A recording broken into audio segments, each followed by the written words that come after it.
Alejandro, pues bienvenido. Muchas gracias, Marco. Pues vienes de un recorrido aquí por el estado, estuviste ayer en Tijuana. ¿Cuál es tu impresión tras el encuentro que tuviste ayer con la opinión pública, con los sectores? Bueno, hay una sociedad que espera que el gobierno de Baja California se ponga las pilas. Hay una percepción de que los gobiernos de Morena le estamos quedando a deber a la gente, que no hemos cumplido a cabalidad con todo lo que ofrecimos en las campañas y que la gente espera que haya acciones más definidas, más decididas en beneficio de la gente. La gente tiene una problemática que tiene que ser atendida urgentemente en muchas áreas, en el desarrollo urbanístico, en el tema de la movilidad, en el tema de la obra pública, en el tema de programas de atención a grupos vulnerables, en el tema de la niñez, de las mujeres, etc.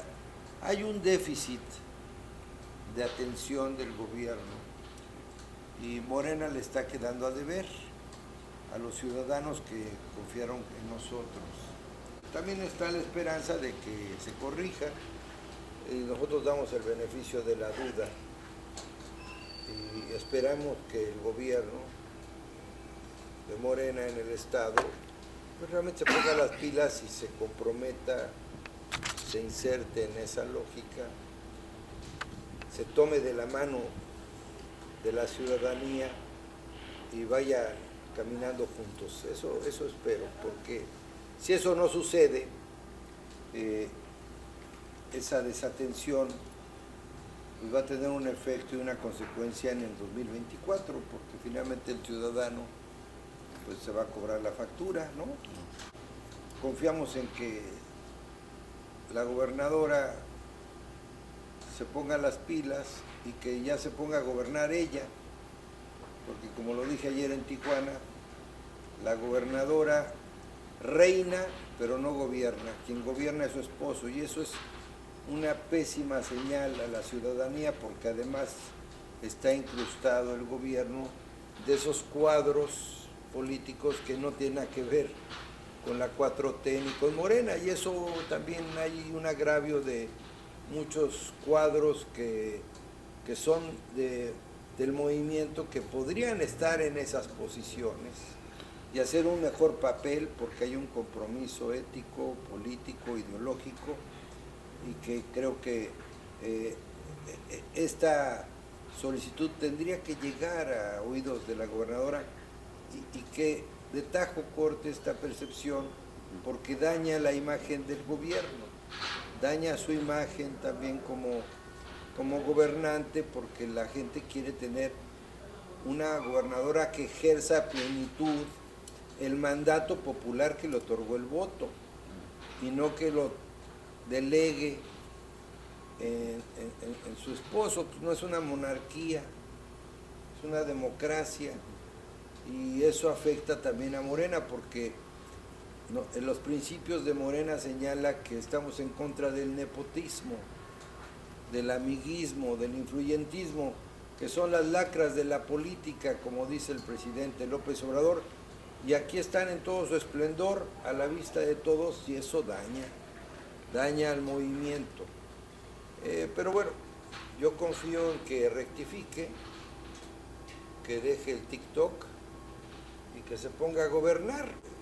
Gobernar es velar, gobernar es hacerse responsable 24 horas al día de la atención y la solución de los problemas que aquejan a Baja California y que los puede sacar adelante, porque tiene el apoyo del presidente López Obrador, tiene la fuerza política del movimiento y tiene la esperanza de la gente de que así sea. Así que hago votos para que esta llamada de atención no lo tomen como eso.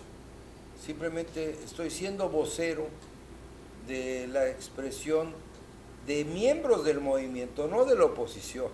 Lo que estoy diciendo es el sentimiento de el pueblo que forma parte de Morena. Eso es lo que opina la mayoría de los morenistas en Baja California. Yo vengo aquí para presentar el libro que yo hice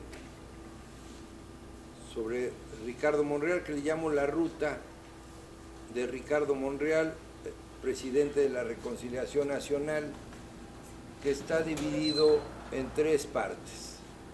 La primera parte de este libro es el análisis y un acercamiento de cómo se formó política, ideológica y filosóficamente Ricardo Monreal desde muy joven.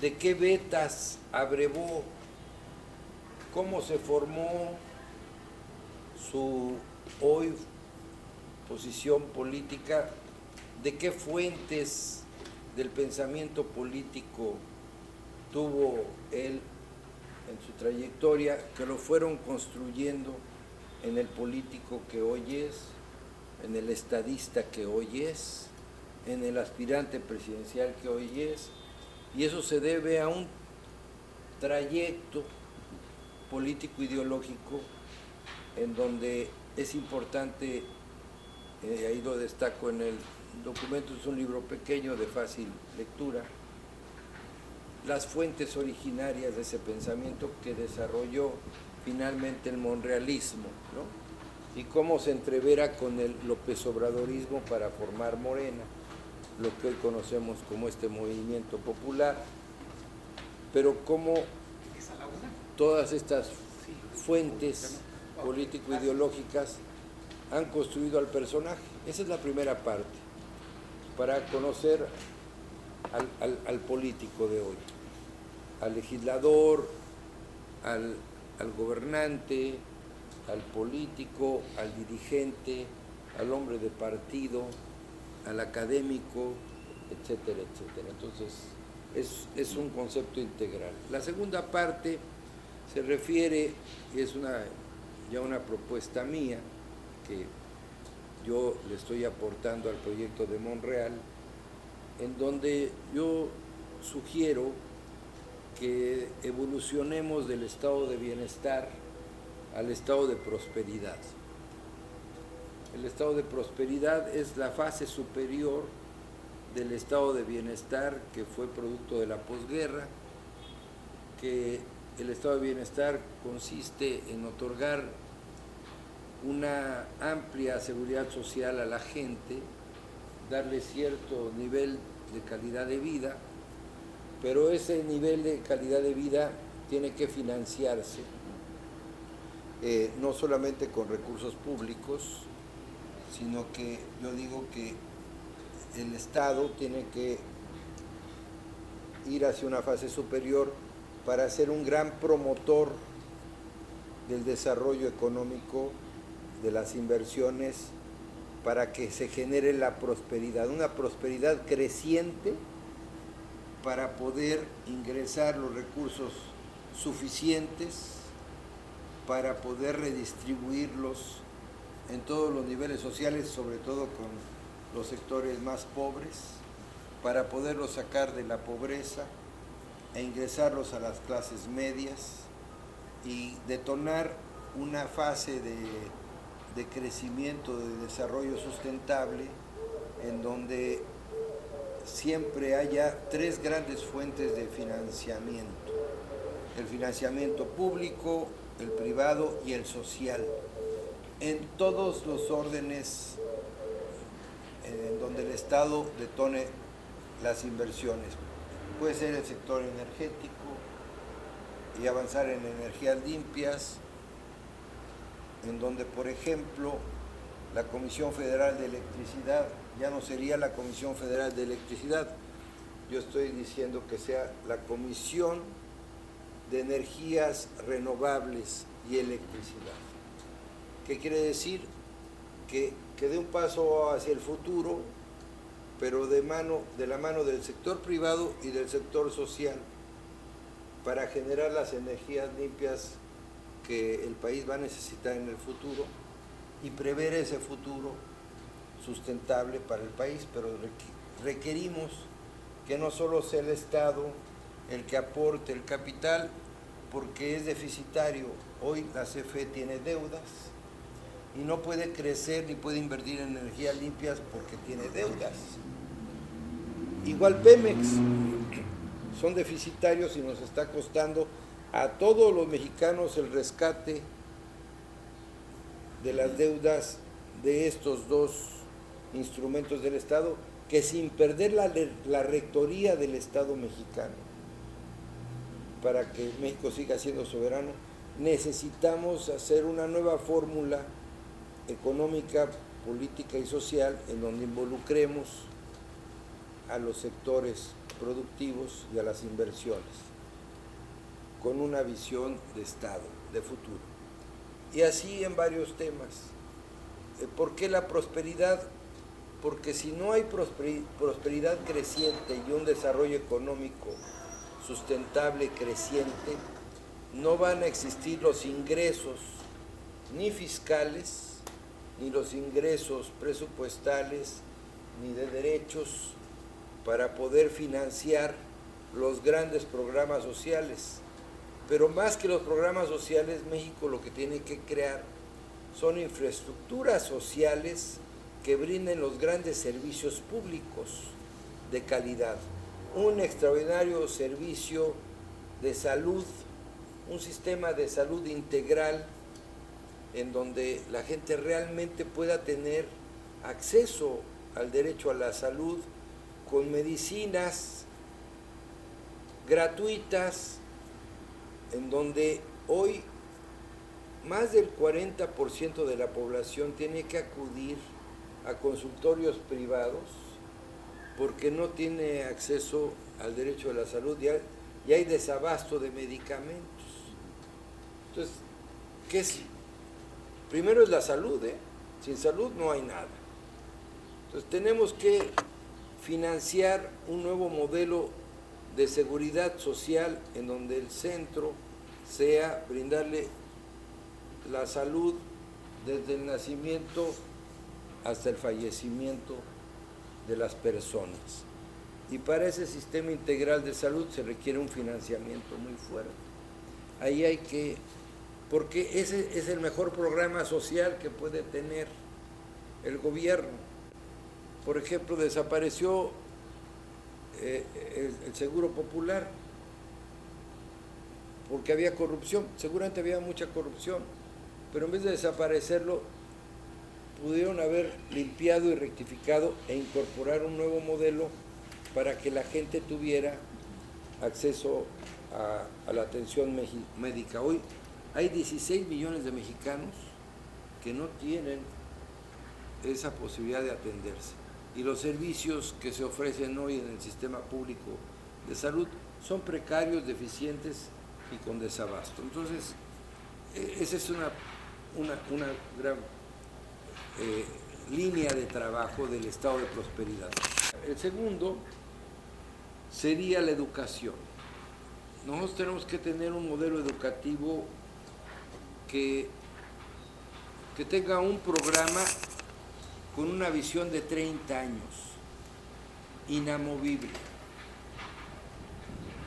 en donde también se financie un sistema educativo público de la mejor calidad, bilingüe y hasta trilingüe en algunas regiones del país, como aquí en las zonas fronterizas, para educar a los futuros profesionistas o especialistas de México, pero tenemos que empezar con un modelo educativo que además incorpore todo el esquema de la economía del conocimiento, la innovación tecnológica, la mentefactura y todo lo que tiene que ver con todas las áreas digitales y el conocimiento de estas ciencias, porque es el futuro, ¿no? Entonces la educación es el segundo gran pilar. Y el tercer gran pilar es el campo en donde se dejaron de invertir en 30 programas sociales, y el campo es fundamental para llevarle a la gente comida barata a su casa, para que tengan acceso a una canasta básica con un precio verdaderamente popular, en donde la gente pueda tener acceso a una alimentación sana, equilibrada, con nutrientes, proteínas, que permita hacer que estos jóvenes crezcan. Esos serían los 3 pilares, y 2 temas fundamentales como grandes columnas que sostengan todos estos sistemas, que son las energías limpias, la generación de muchas energías limpias, y resolver en definitiva el tema del agua, también con visión de futuro de aquí a 50 años. Entonces a todo ese modelo le llamo el estado de prosperidad, ¿no? Pero requiere de una modificación de la arquitectura constitucional, jurídico, legal del Estado mexicano, para que podamos detonar toda esta filosofía y México pueda ubicarse como una potencia mundial, porque tenemos todo para hacerlo, ¿no? Todo. Y la tercera parte del libro, con eso concluyo, son propuestas que enumero, 100 propuestas, que espero que formen parte de un proyecto de nación de varios tipos. Ahí hago un enunciado general que después será un libro aparte. Yo soy, además del senador suplente de Ricardo Monreal, soy el consejero político de él y la avanzada de su proyecto presidencial en el país, y creo que Ricardo Monreal tiene todas las cualidades para ser presidente de México. Creo que de los que se mencionan, sin demérito de ninguno de ellos, todos tienen cualidades, todos podrían ser buenos presidentes, pero yo creo que lo que México no requiere un presidente más. Lo que requiere es un estadista, que es una fase superior de un político. Un estadista, y yo creo que hay 2 hombres que para mí hoy son estadistas, tienen esa talla. En primer lugar, Ricardo Monreal, y en segundo lugar, Marcelo Ebrard. Lo digo no sin demérito de Claudia Sheinbaum o de Adán Augusto, son grandes políticos, son personajes muy importantes, podrían hacer un gran papel, pero no basta con hacer un gran papel. A México hay que lanzarlo hacia el futuro, con una visión de muy largo plazo. No le hemos pasado este sexenio más enfrascados en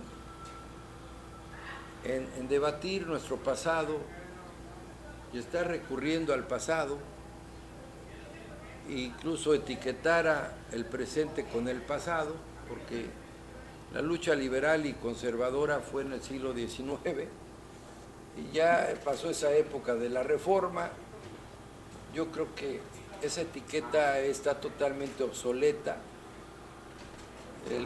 El vigor y la fuerza de México es su enorme pluriculturalidad política, ideológica, filosófica, de las regiones de México en su diversidad. Esa es su riqueza, y no tratar de imponer el pensamiento único de que solamente los de Morena tenemos la razón y todos aquellos que no son de Morena no tienen la razón. Esa división y ese discurso de odio, lo único que está sembrando es una futura tempestad, porque yo afirmo que los mexicanos no tenemos como enemigos a otros mexicanos. Los enemigos de México no son los conservadores que se etiquetan como conservadores, que yo no estoy de acuerdo en que se etiquete a nadie. Los enemigos de México los tenemos que enfrentar juntos todos los mexicanos, y los enemigos son la inseguridad, la pobreza, la desigualdad social, la falta de oportunidades, la precarización del salario y evidentemente la falta de crecimiento económico distributivo. Esos son los enemigos de México. El crimen organizado, esos son. Y si tuviésemos y los combatiésemos con la misma enjundia con que se combate desde la tribuna presidencial a los que se denominan conservadores, tal vez sería México otro. Un presidente, el futuro presidente de México, tiene que ser un factor de unidad, un factor de concordia, un factor de conciliación, un factor de equilibrio, un factor de consenso, un factor de promoción de las mejores causas del país. Porque un presidente representa a todos los mexicanos, no solamente a aquellos que votaron por él o al partido que representa. Cuando se es presidente y se tiene la banda, uno tiene que despojarse de todas esas rémoras porque ya está en otro nivel y hoy lamentablemente seguimos teniendo una presidencia que es más un dirigente político partidista que un jefe de Estado. Entonces, yo en lo personal creo que Monreal es el hombre que cumple y tiene las cualidades, las capacidades, el temple, el carácter, la sensibilidad, el conocimiento para ser ese estadista que requiere el país en el 2024. Y que creo que Ricardo Monreal está en su mejor momento y es el mejor, no porque yo coincida con él, sino con objetividad les voy a decir por qué es el mejor. Gramo por gramo, kilo por kilo y grado por grado. Ricardo Monreal es el más preparado académicamente de los que se mencionan. Es el que más conoce el país desde abajo.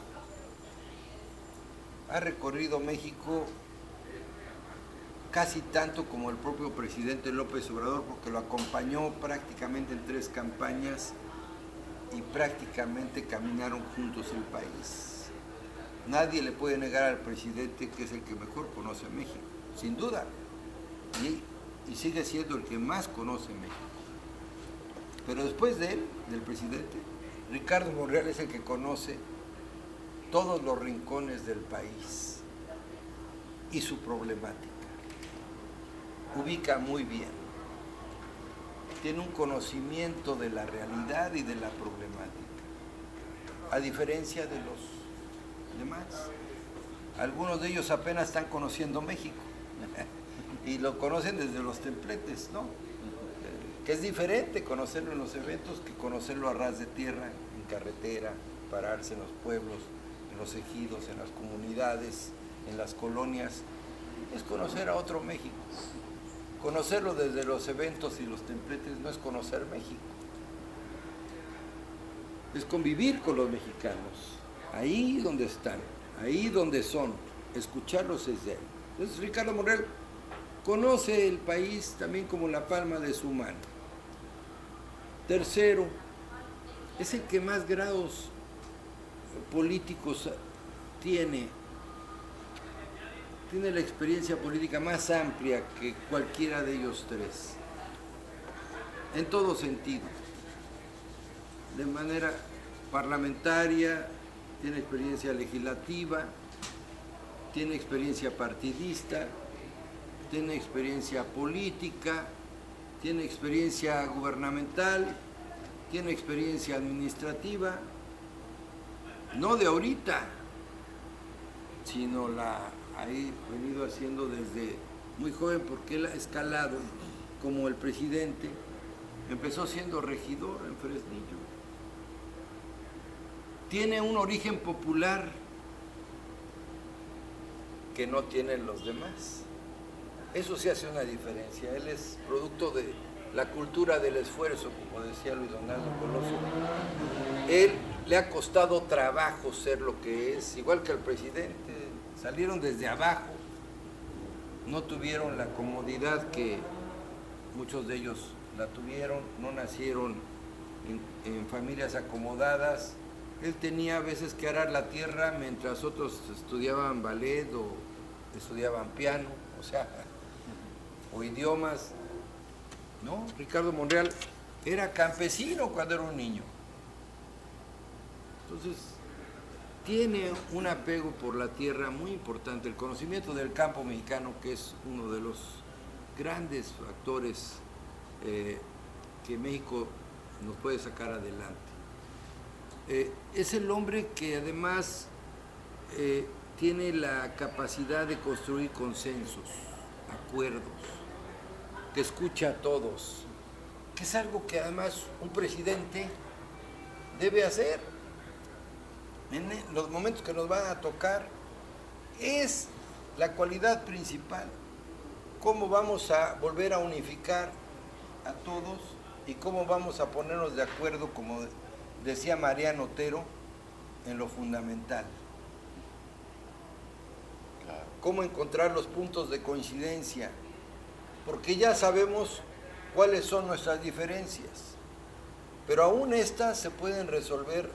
Ahora sí que hablando se entiende la gente, y seguramente si Ricardo Monreal, lo que va a ser presidente de México, estoy seguro que va a encontrar los puntos de coincidencia con todas las fuerzas políticas, con todos los líderes de la sociedad civil, para integrar un proyecto común de nación, con que nos pongamos de acuerdo en 10 cosas, en 10 temas, y que todo el país jalara en esa dirección, México sería otro. Entonces, concluyo diciéndote en esta parte que Ricardo Monreal está preparado para ser presidente de México, y que a pesar de que el presidente López Obrador lo ha excluido de la promoción,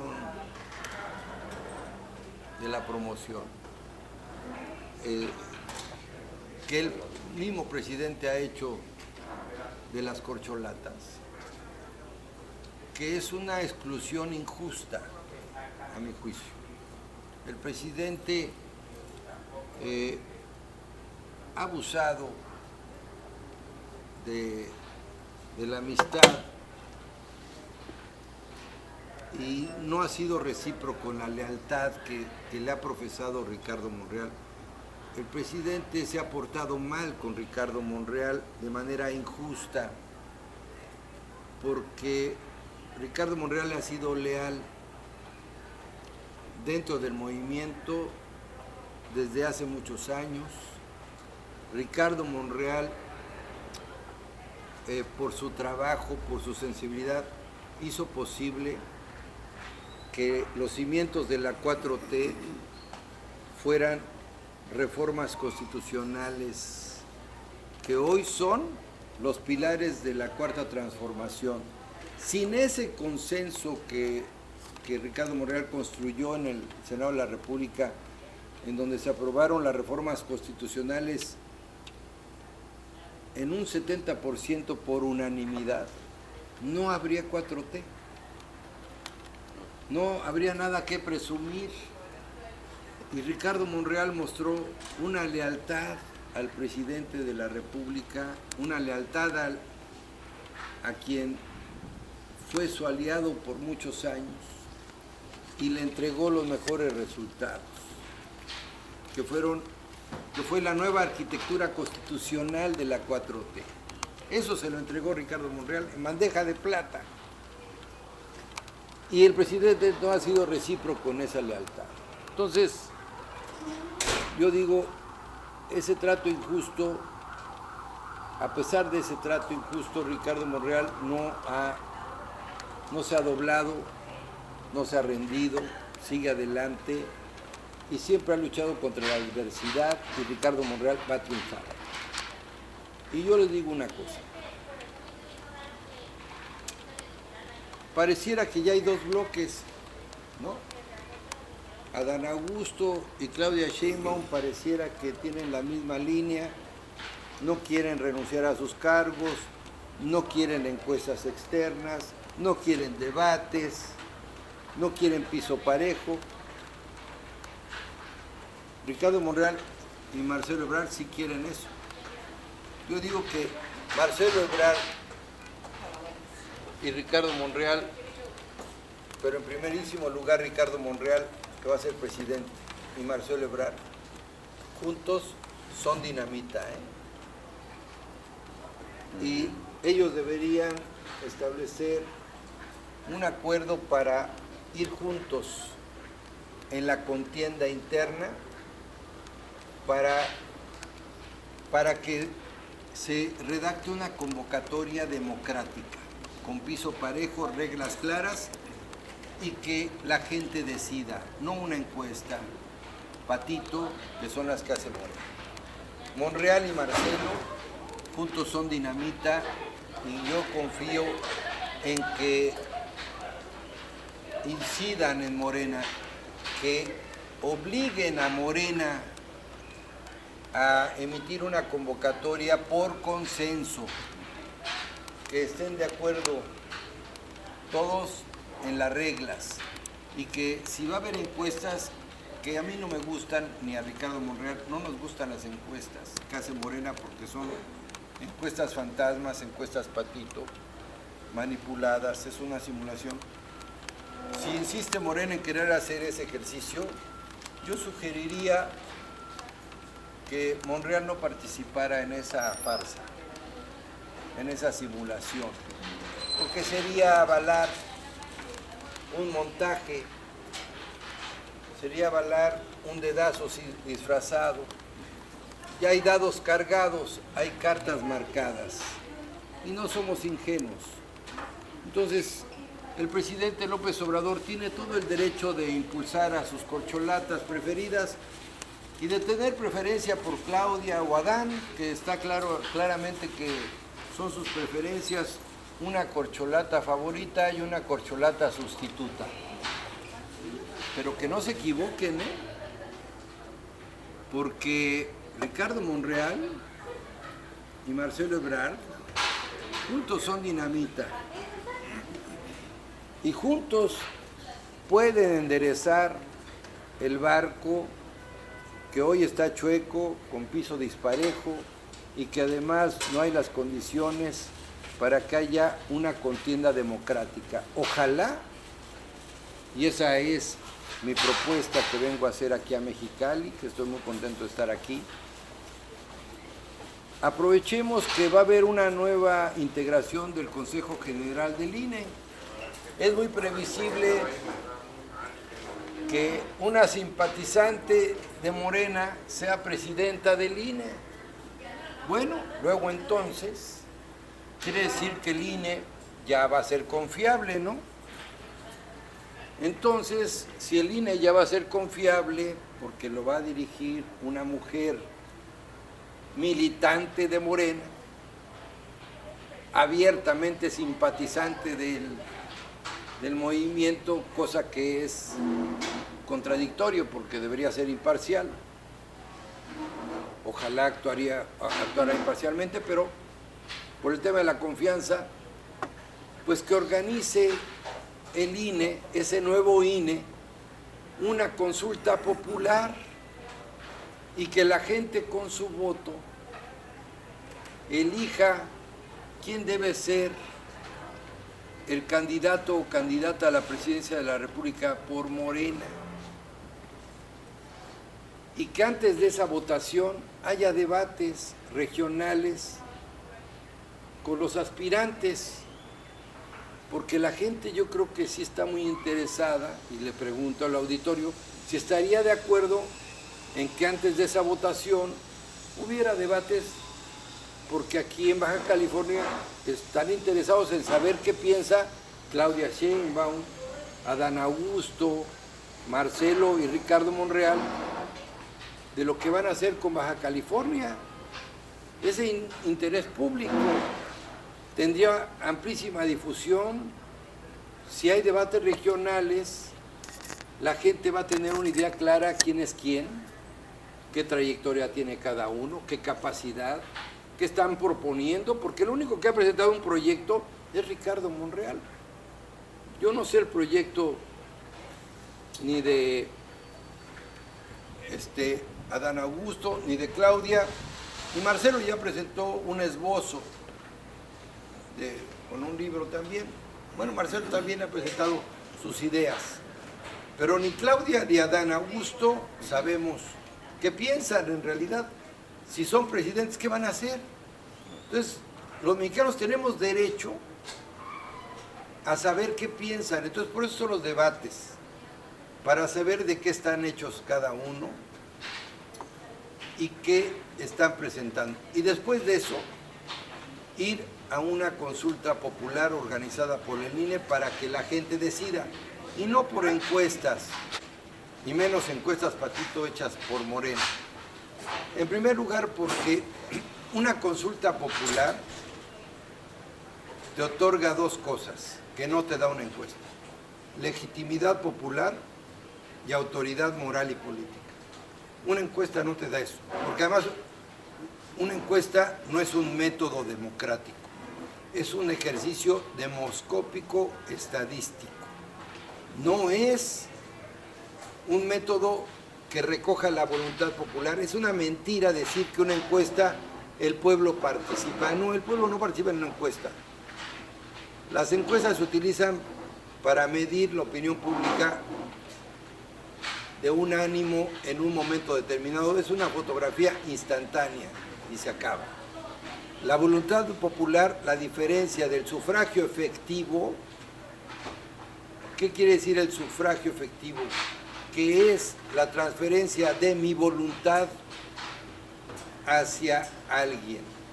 Le estoy otorgando mi confianza, le estoy transfiriendo mi poder de ciudadano a quien considero que debe ejercer ese poder.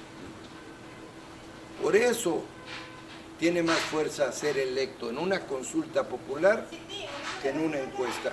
Entonces ya no hay pretexto para que el INE no organice una consulta popular. Y finalmente, el tiempo. No tenemos prisa. La decisión más importante que va a tomar Morena en este sexenio es esta. ¿Quién debe ser el abanderado de la candidatura?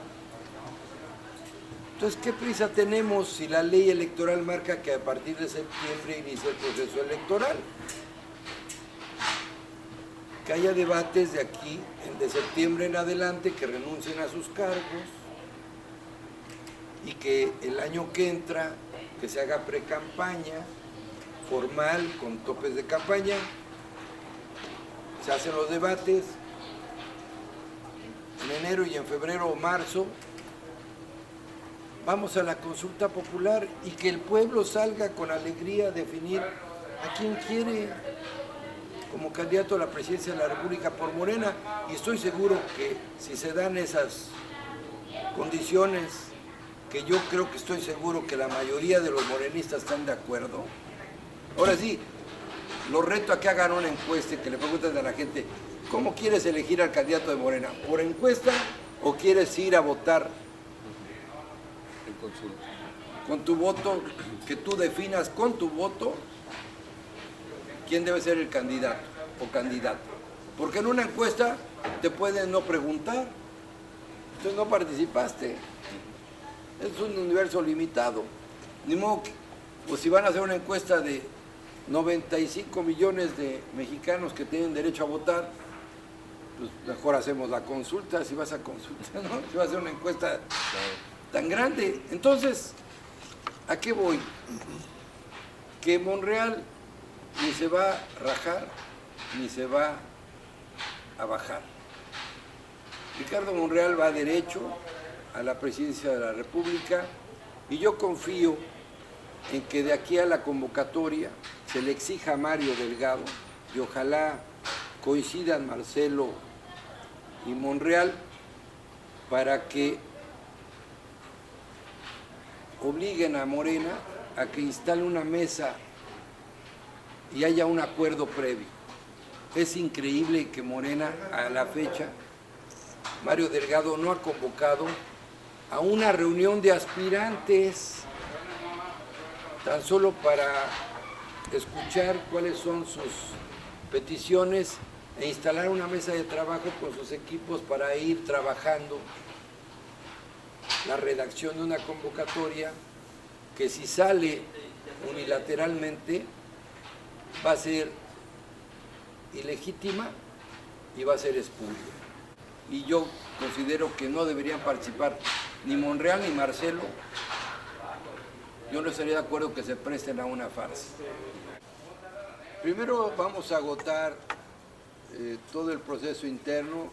Ricardo Monreal ha sido muy claro que ha decidido participar en el proceso, pero con estas condiciones, porque hasta la fecha ni hay piso parejo, ni hay reglas claras, ni hay trato igualitario, y lo que sí hay es un dispendio de recursos millonarios, de otras corcholatas que han inundado el país con espectaculares, con lonas, con bardas, con brigadistas, con periódicos, con redes sociales.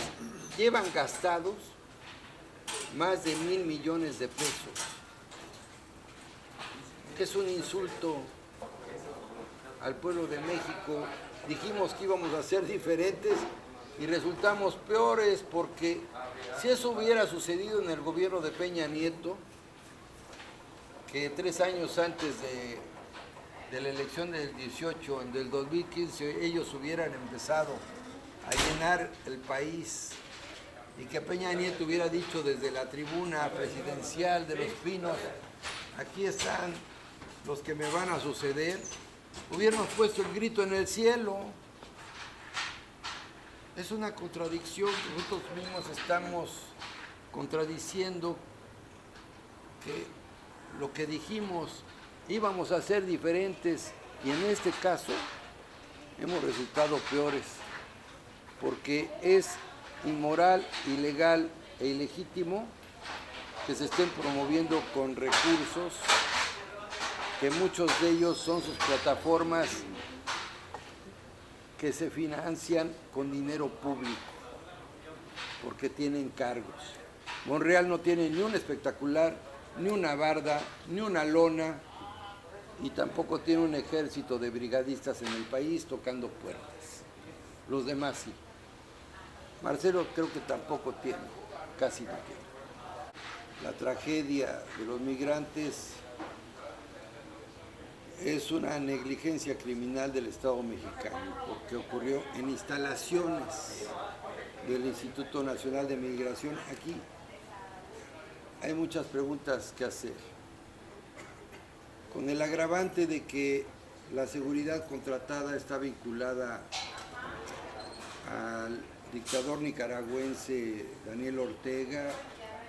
Parece que a esta empresa se le han entregado más de 3,000 millones de pesos en contratos. Quiere decir que estamos financiando a una dictadura represora